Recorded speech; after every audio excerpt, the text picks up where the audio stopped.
Adrian, after all that decadence, I think we bring things back into balance a little bit, shall we? A little bit of resus for the nutritionist, I think. So what I'm going to do is I'm going to put a bit more vegetables and I'm going to choose halloumi. Nice. Now I'm going to do a Mediterranean-style turmeric halloumi bake, so I'm going to get a beautiful superfood in there as well. Nice. Now, just to get you started, I just want you to kind of dice, a little bit bigger than a dice, with the zucchini and the tomatoes, and I'm going to add some garlic and onion. I'll do yeah, that. you can do your onion first if you want to, so always a really nice base for anything.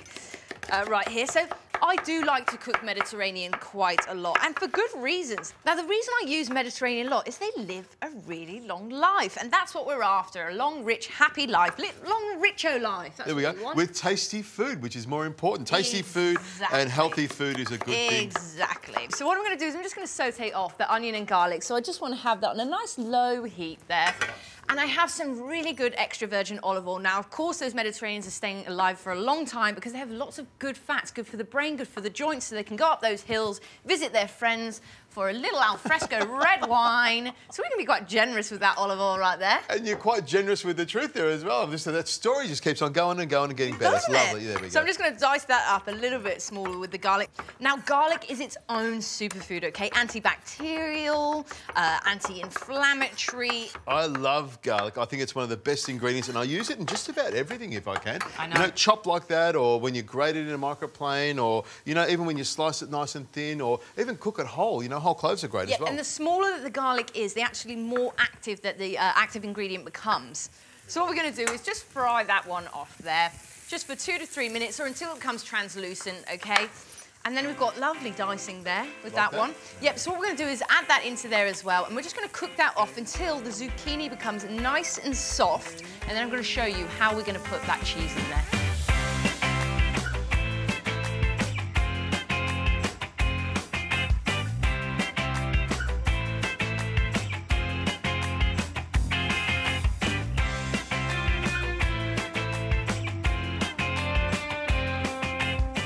Rosie, I'm loving these ingredients. They smell great. The sun-dried tomatoes are just sensational. Aren't they? And this basil's so fresh. I know, I love basil. It's absolutely gorgeous. So we're just going to add this sun-dried tomato in there as well. That's going to add a little bit of natural salt, so I'm actually not going to add any other extra salt there. A little bit of tomato paste just to richen things up even more. Nice bit of lycopene there. Oh, got it all on my fingers there. Like that. There we go. And now we have a few of the little spices that are going to make it a little bit unique. OK, so I've got a little bit of cumin, give it a lovely, unique flavour. Bit of cayenne pepper there, and a little bit of paprika. Nice. Yeah, let's put a little bit more on there. So excuse fingers, we're all friends here. Now, of course, I'm going to add a really amazing superfood now as well. So I've got my turmeric powder here, but it's not any old turmeric, OK? So fats and black pepper help you absorb them. So this lovely powder has got it all in there already. So you're going to make sure that you get the main benefits of the turmeric, which are, of course, really massive anti-inflammatory, also an analgesic, OK, which is actually pain relief. So if you do suffer with arthritis or anything like that, turmeric is a really great thing to try to get into your diet. Look at that beautiful colour there as well. So I'm just going to stick that nicely in there. Nice. I like that. Some may say as well that when you heat it, it becomes even more active as well. So we're just going to add, that's going to give it that lovely colour. It's almost got that curry sort of flavour to it, you know, it's we fantastic. can stick a little bit of basil in there as well. I can do that. There we go. And of course, if we've got a little bit of black pepper in that turmeric already, but I'm going to add a little bit more because black pepper actually has some lovely antioxidants in there. Lovely. So chuck that in there. And you just fold the basil through it. Just fold it through. It's coming through quite thick. I really like the way you put that together. It's not really soupy or wet at all, is it? It's great. No, I mean, it is kind of like a bake, but a really simple one-pan dish, which you know is what I like because I do not like washing up. So what we're going to do is I'm actually just going to take that off the heat now. Now, I have some lovely slices of halloumi. Now, I chose halloumi for a few reasons, OK? So halloumi is from Cyprus, and it's usually a mix between goat and sheep. Now, they have a lot less lactose, so we can actually digest them a little bit better. They also have hard cheese, everybody knows is a little bit better for you. This is even better than cheddar cheese, OK? So fats-wise, OK? It's not got as much. However, there is quite a bit of sodium, OK? So we want still always portion controlled when it comes to cheese, I'm afraid.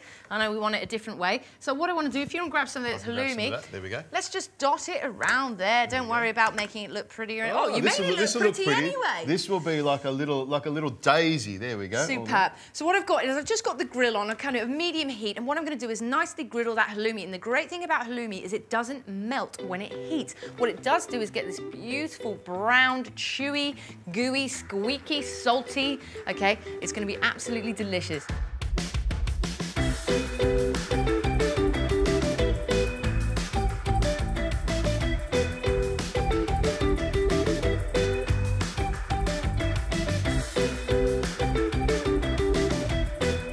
We just went straight to Cyprus. Here we go. Doesn't that look gorgeous? Looks now really that could good. feed a whole family, couldn't it? So we'll get that bowl up here. You know what I like? The way it's gone really crispy on the outside. This is what you like about a cheese dish like this. It becomes crispy, but it's held itself up. Halloumi really holds itself together. I know. And what goes better with halloumi than a little bit of lemon? So we've got a bit of lemon there. I'll just plop a bit on there for you. Squeeze it on top. There we go. Just a few extra little basil leaves because it just goes delightful with that cheese. And we'll serve it with a little bit of salad there. And just before you tuck The in salad, right there. You were going so well until you put the salad on it. Olive oil on all of that. Nice. Please tuck in. I can really smell the turmeric going right the way through it. But the hero is the cheese, of course. That's what this episode is about.